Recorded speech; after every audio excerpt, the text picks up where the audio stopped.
Buonasera, ben ritrovati a Cronache Venete. Prevenzione contro i tumori alla mammella, all'utero e all'intestino. L'ULSS 10 del Veneto Orientale ha sottoposto gratuitamente agli screening oncologici l'80% delle donne. Vediamo. Screening gratuiti per prevenire patologie come tumori al seno, all'intestino e all'utero, tra le più diffuse cause di morte nelle donne. L'iniziativa, partita circa un anno fa dal Dipartimento di Prevenzione dell'ULSS 10 del Veneto Orientale, ha riscontrato un ottimo risultato. Sono state invitate circa 12.000 donne a sottoporsi ai controlli, al fine di poter prevenire le patologie e stabilire le cure nel caso fosse riscontrata la presenza di cellule maligne.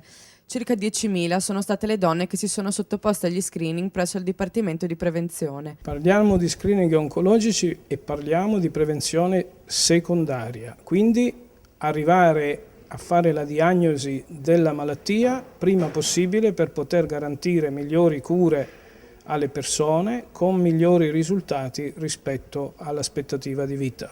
Gli screening oncologici sono delle prestazioni che la Regione offre alla popolazione target come livelli essenziali di assistenza, quindi gratuitamente.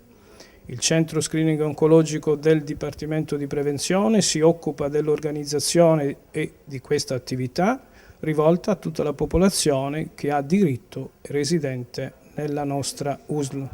I risultati raggiunti nell'ultimo anno, 2012, sono buoni, con il raggiungimento dell'obiettivo per quanto riguarda lo screening mammografico fissato dalla Regione, riferito all'80% delle donne aventi diritto. Gli screening oncologici, servizi messi a disposizione gratuitamente dalla Regione del Veneto, vengono svolti insieme alla collaborazione della Medicina Generale e delle farmacie del territorio. Beneficiari dell'iniziativa, le donne tra i 50 e i 69 anni per lo screening mammografico, nel caso non si fossero ancora sottoposte all'esame negli ultimi anni, le donne tra i 25 e i 64 anni per lo screening e prevenzione del tumore al collo dell'utero e per il tumore del colon retto, uomini e donne tra i 50 e i 69 anni.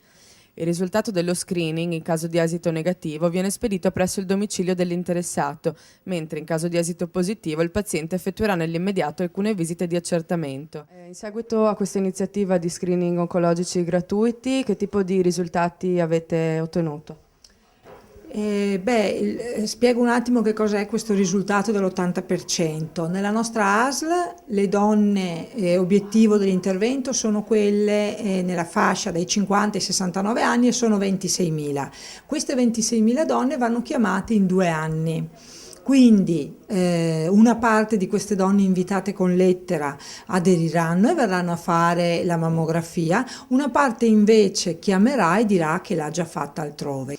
Quest'anno sono state invitate circa 13.000 donne, sono venute circa quasi 9.000 e un'altra parte, quasi 1.500, hanno comunicato che l'hanno fatta altrove. Perciò, con un conteggio statistico, abbiamo raggiunto questo indicatore che si chiama adesione corretta allo screening, che è richiesto dalla Regione a tutte le ASL appunto regionali, che è un indicatore di qualità.